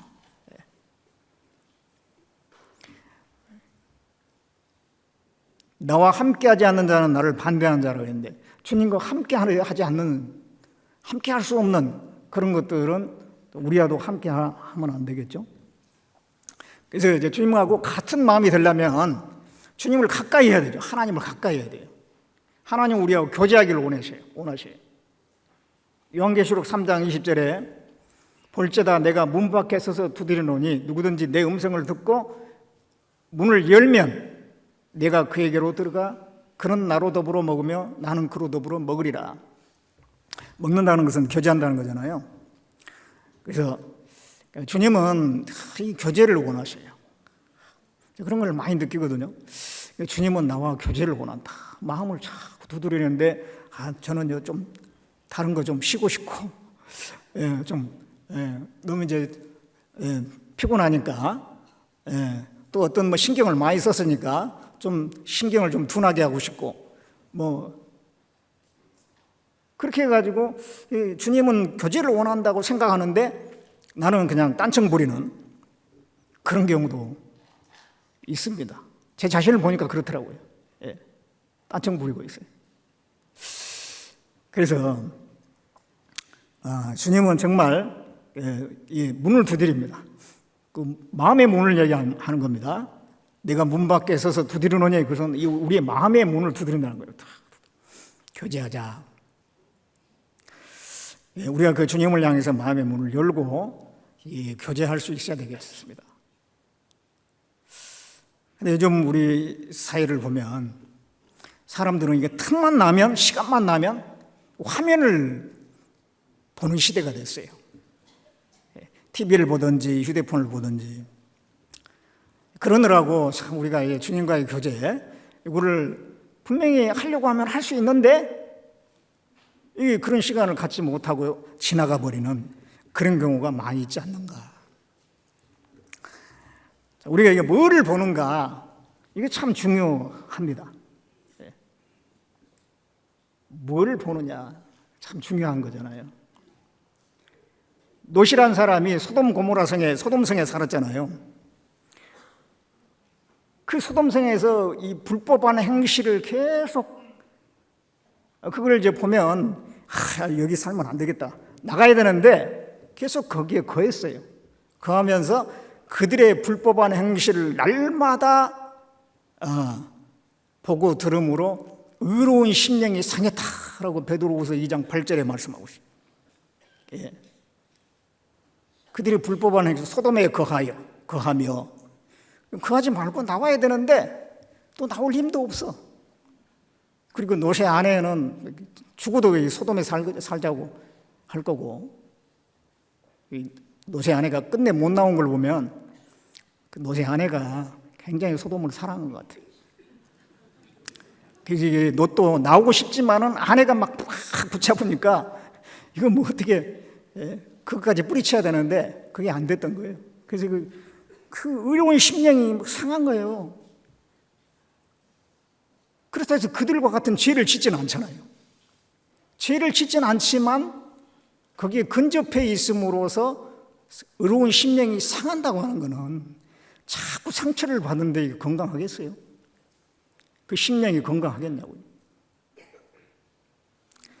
우리가 세상 것을 계속 이렇게 보고 그러면은 우리의 의로운 심령도 상하거든요.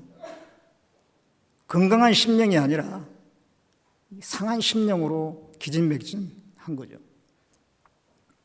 근데 그런 걸 완전히 다 등지고 살기는 또 어려워요, 이 시대가. 그렇죠? 그러면 아예 뭐 산속에 들어 자연인이 돼야 되겠죠. 예. 그러니까 데살로니가전서 5장 21절 22절에 보면 범사에 헤아려 좋은 것을 취하고 악은 모든 모양이라도 버리라 그랬어요. 범사에 헤아려서 좋은 것을 취하고 우리 그리스도인에게 도움되지 않는 것은 멀리하고 이런 걸 잘해야 되거든요. 그래야지 우리 마음이 지켜지는 겁니다. 그리고 주님에게 더 가까이 가야 돼요. 우리가 주님과 같은 마음이 되려면 주님에게 가까이 실제로 가야 되는 겁니다. 아가서 2장을 보겠습니다.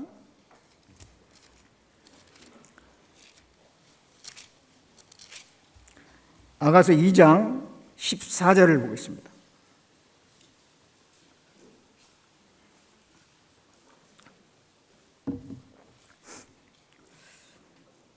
바위 틈 낭떠러지 은밀한 곳에 있는 나의 비둘기야, 나로 내 얼굴을 보게 하라. 내 소리를 듣게 하라. 내 소리는 부드럽고 내 얼굴은 아름답구나. 이 비둘기야, 이거는 이제 우리 그리스도인들을 얘기하는 거죠. 내 얼굴을 보게 하라. 내 얼굴 좀 보자. 그런 얘기거든요. 내 소리를 듣게 하라.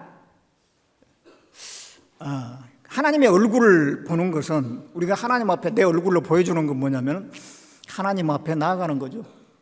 말씀 앞에 나아가는 거예요. 그 말씀을 묵상하고 생각하고 그게 내 얼굴을 하나님께 보여드리는 거예요.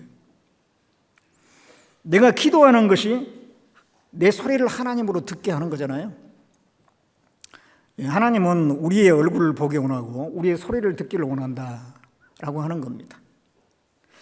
근데 이제 우리 마음이 하나님에서 점점 멀어지면 기도가 잘 안 되잖아요. 기도가 잘 안 돼요. 우리 마음이 하나님께 가까워지면은 기도가 잘 됩니다.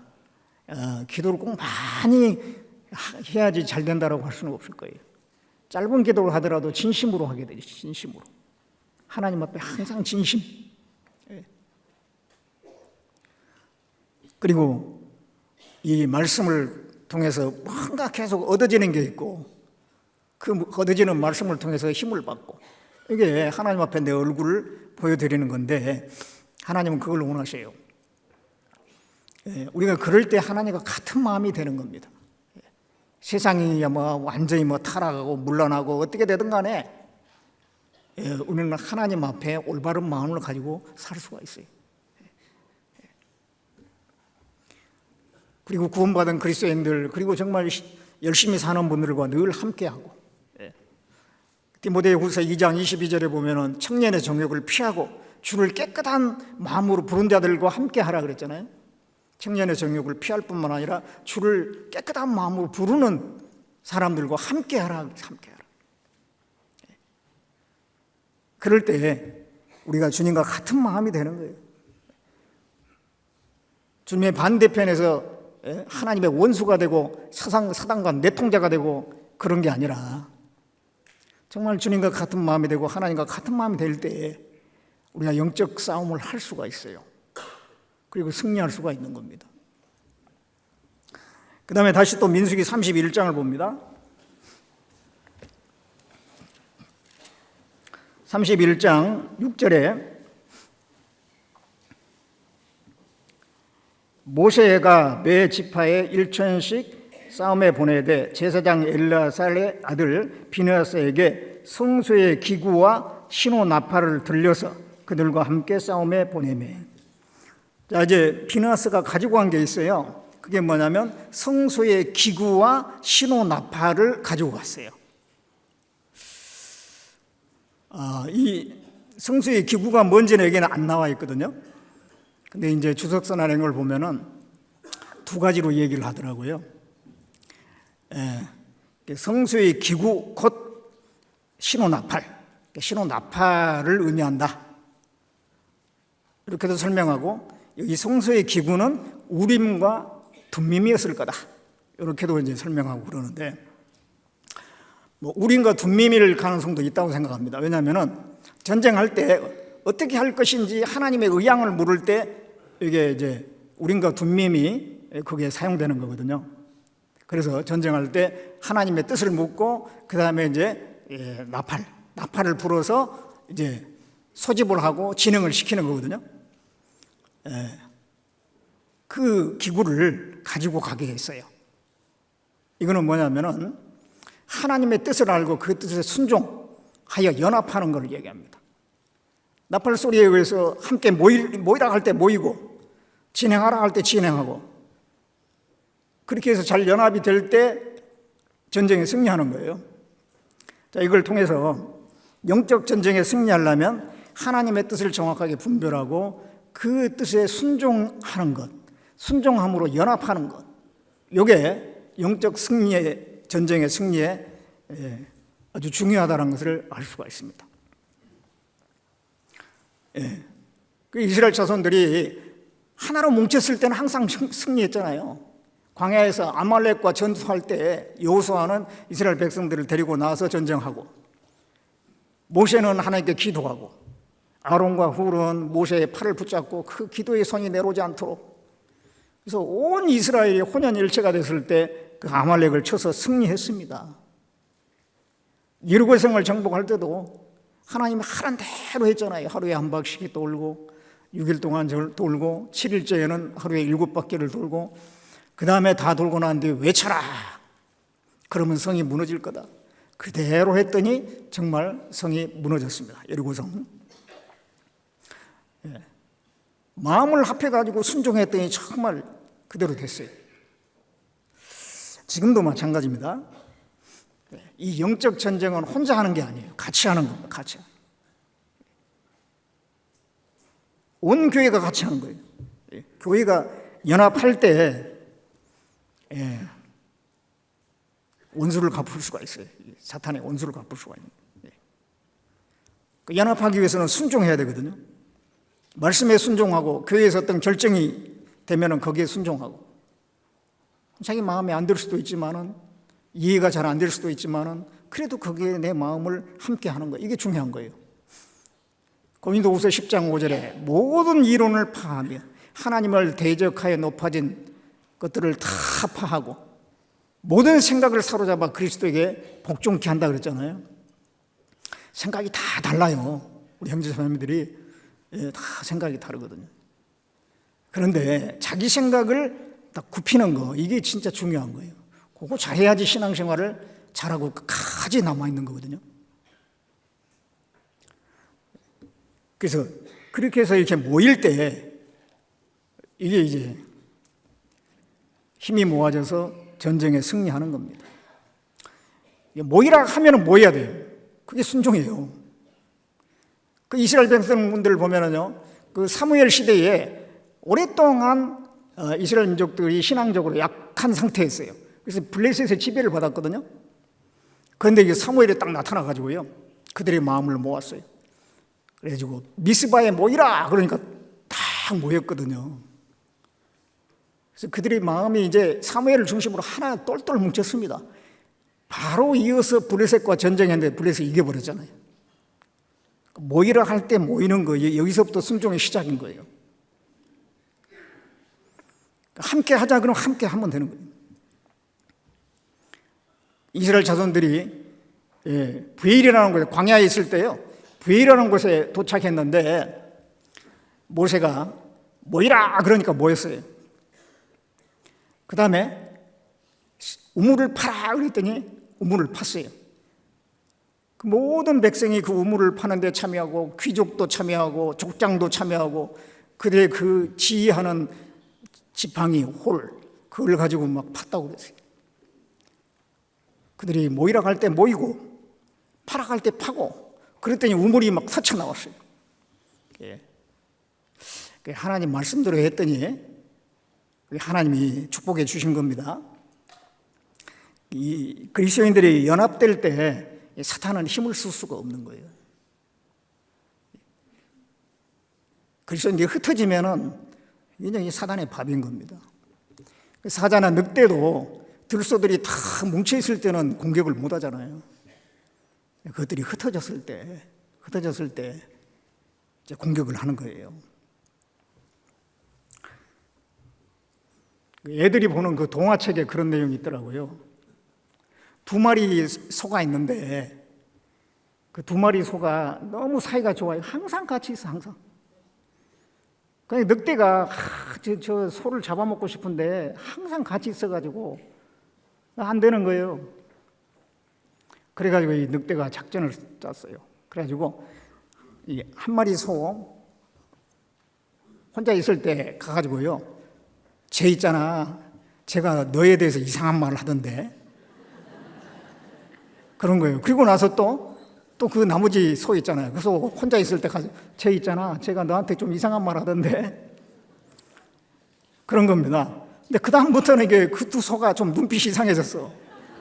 서로를 보면서 이제 자꾸 이제 냉랭한 기분이 생긴 겁니다.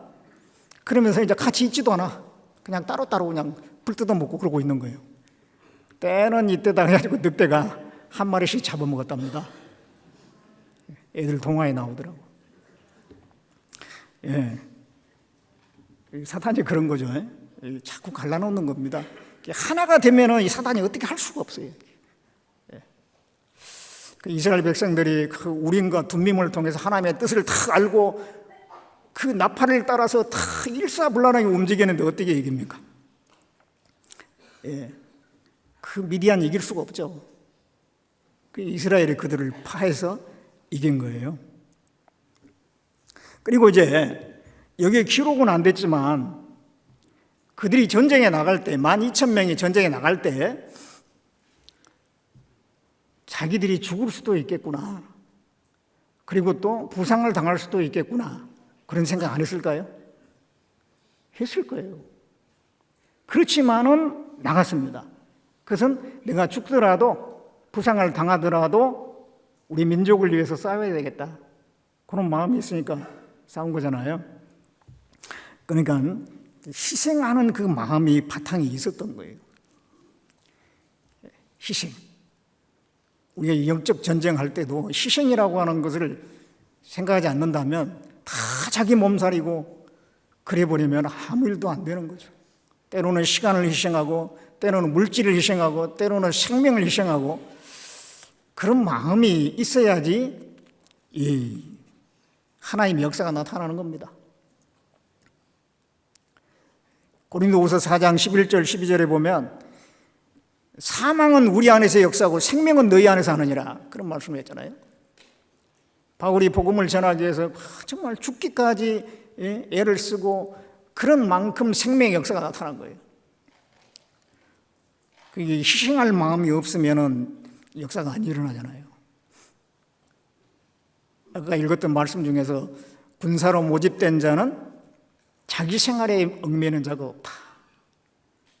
군인은 자기 생활에 뭐 어디 돈 모아놓고 뭐 자기 시간 즐기고 이러지 않잖아요.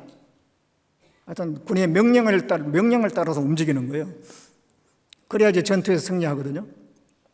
우리가 그리스도인들이 뭐 자기 누릴 거 다 누려가면서, 몸살에 가면서, 자기 거 챙겨가면서, 그냥 뭐 시간 남으면 그때 이제 주물려서 살고 이렇게 가지고는 뭐가 잘 안 되잖아요.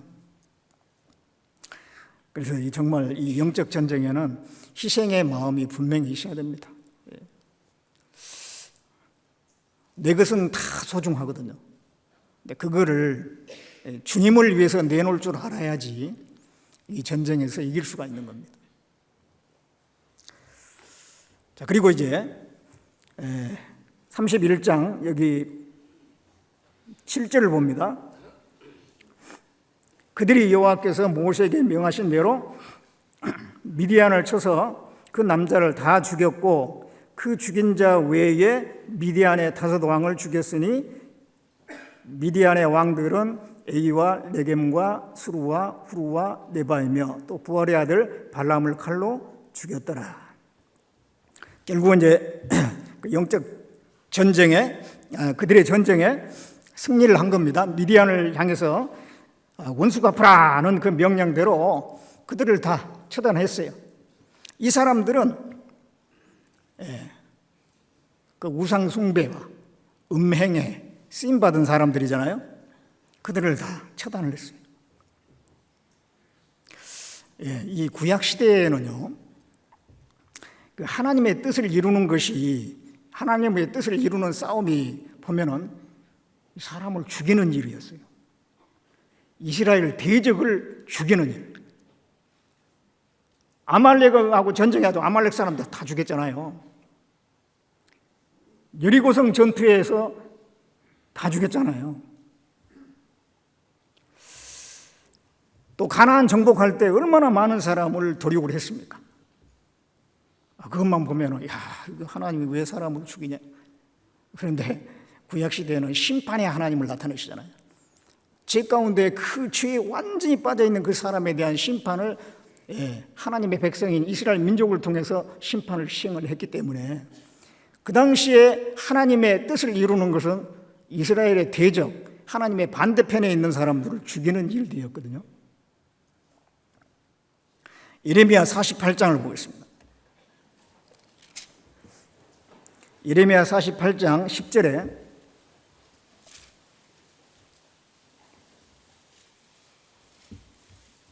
예레미야 48장 10절을 보겠습니다.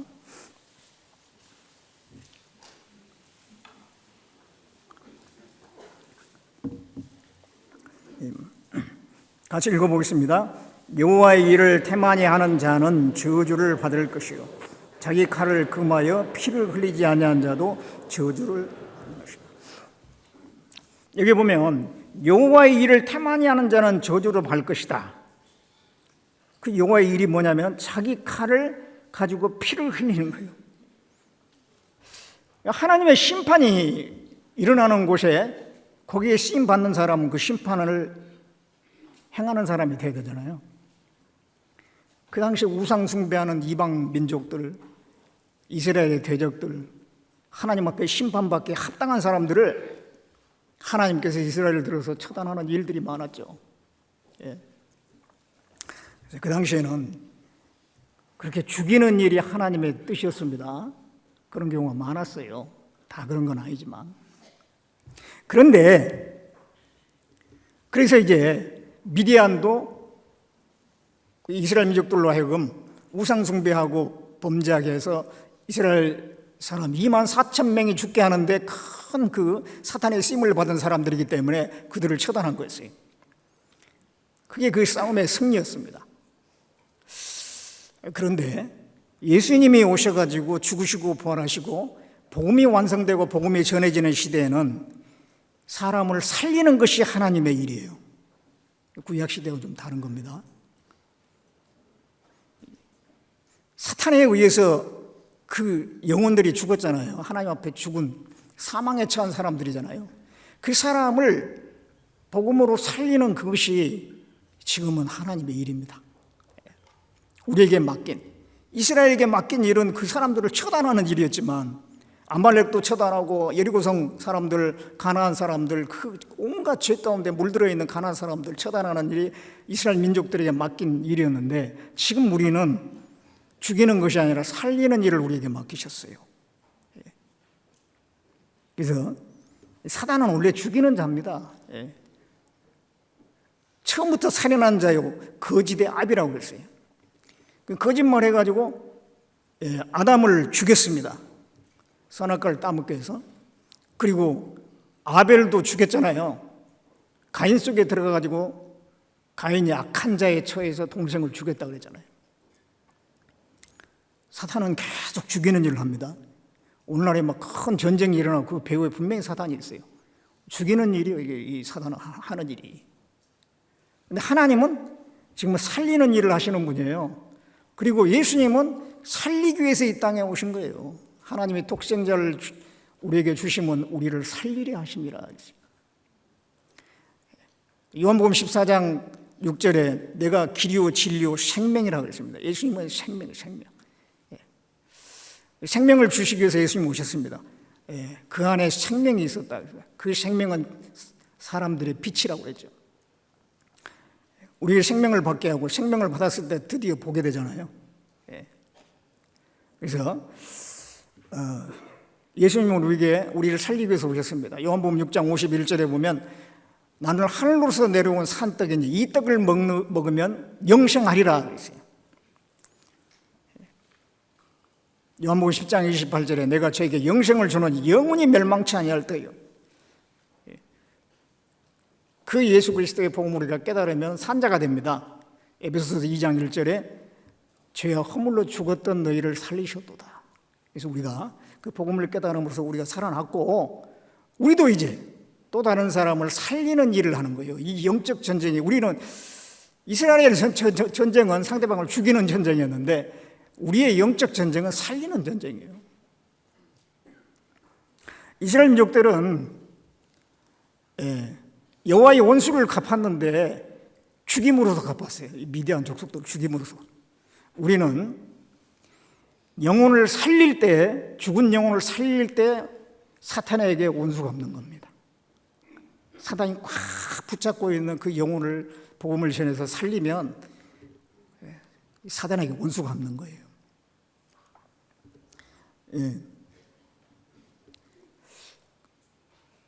이 사단은 거짓말을 해가지고 사람을 죽였잖아요. 아담을 죽이고 아담에 속한 모든 사람을 죽였잖아요. 우리는 반대로 진리를 전해서 살리는 일을 하는 겁니다. 진리를 전해가지고 살리는 일을 하는 거예요. 유다서 1장을 보겠습니다.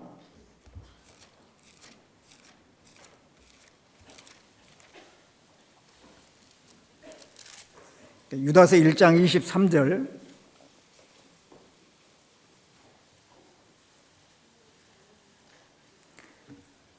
같이 읽어보겠습니다. 또 어떤 자를 불에서 끌어내어 구원하라. 또 어떤 자를 그 육체로 더럽힌 옷이라도 싫어하여 두려움으로 긍휼히 여기라.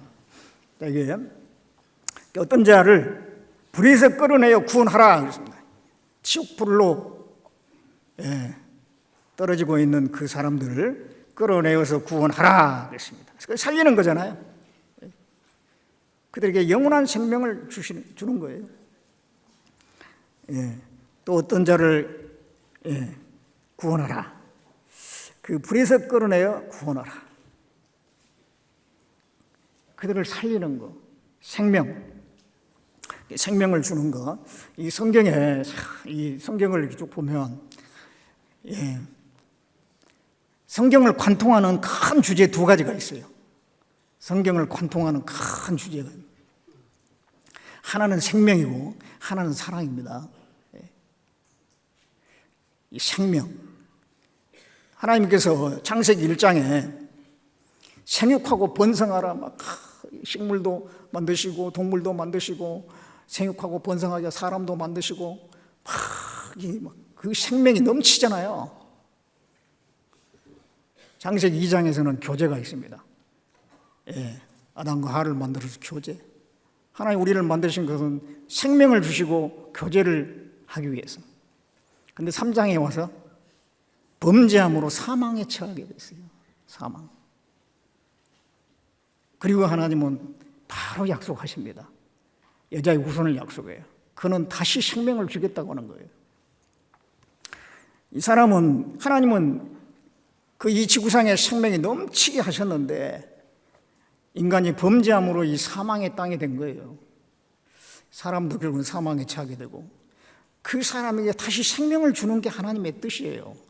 그리고 그 나머지 성경들은 그 생명의 주체가 주시는 메시아 그리스도께서 어떻게 오시는가, 오셔가지고 무슨 일을 하셨는가, 그거를 얘기하고 있잖아요. 그리고 제자들은 그것을 전하는 일을 했고, 그 전하는 일을 위해서는 교회가 세워져야 되니까 교회에 필요한 말씀을 한 거예요. 결국은 생명을 얘기하고 있는 겁니다.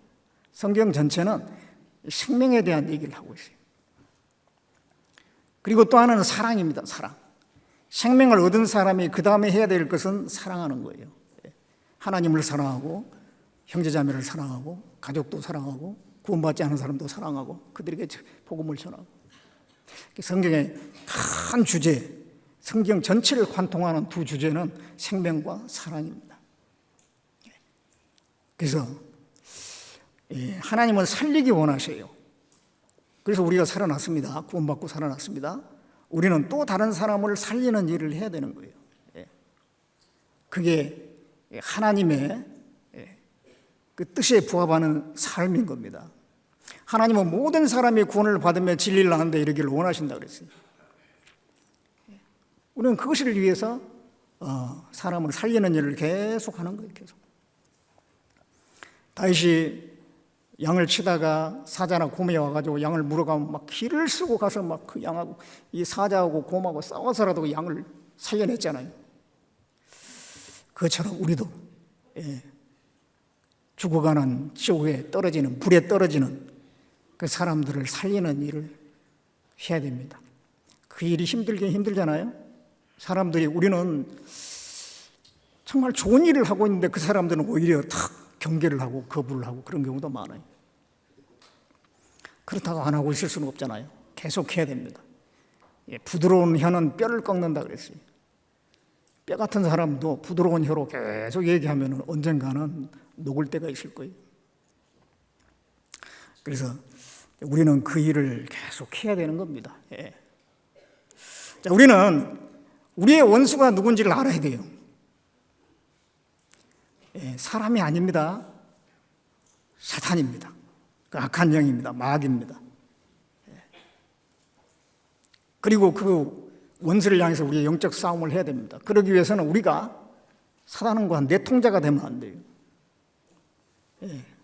우리가 세상에 빠지고 육신에 빠지면은 하나님의 원수가 됩니다. 사단과 내통자가 됩니다. 우리는 하나님 편에 서서 끝까지 그 영적 싸움을 해야 되는 거예요. 주님 오실 때까지.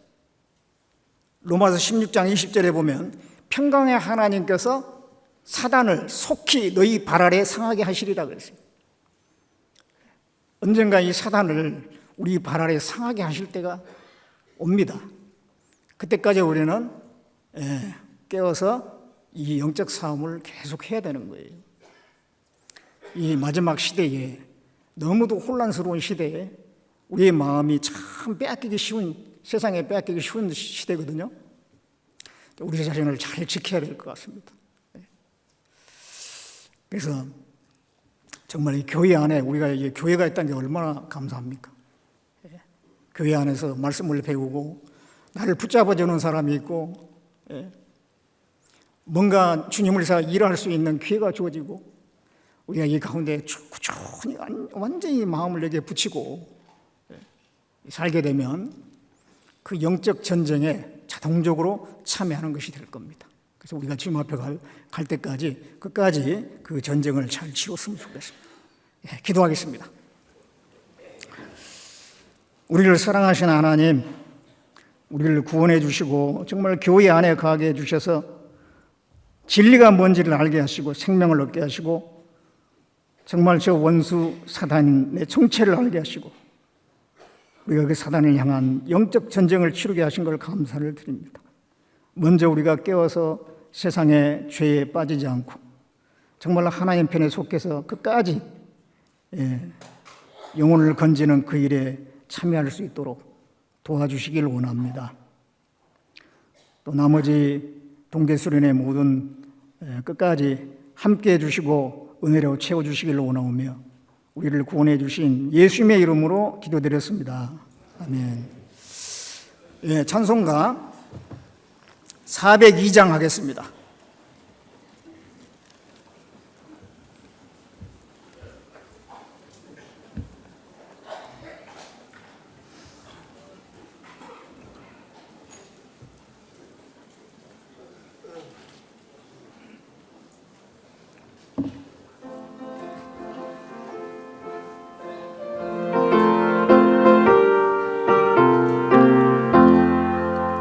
행군 나팔 소리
하신 주님과 승전가를 부르세.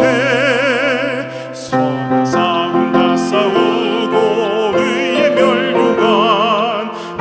멸류관 받았으리라. 선한 싸움 다 싸우고 의의 멸류관 예루살렘 성에서 멸류관 받으리. 저 요단강 건너 우리 싸움 마치는 날 의의 멸류관 예루살렘 성에서 달려갈 길 다 가고 모두 마친 후 주와 함께 기쁨을 용사들아 누리세. 선한 싸움 다 싸우고 의의 멸류관 받았으리라.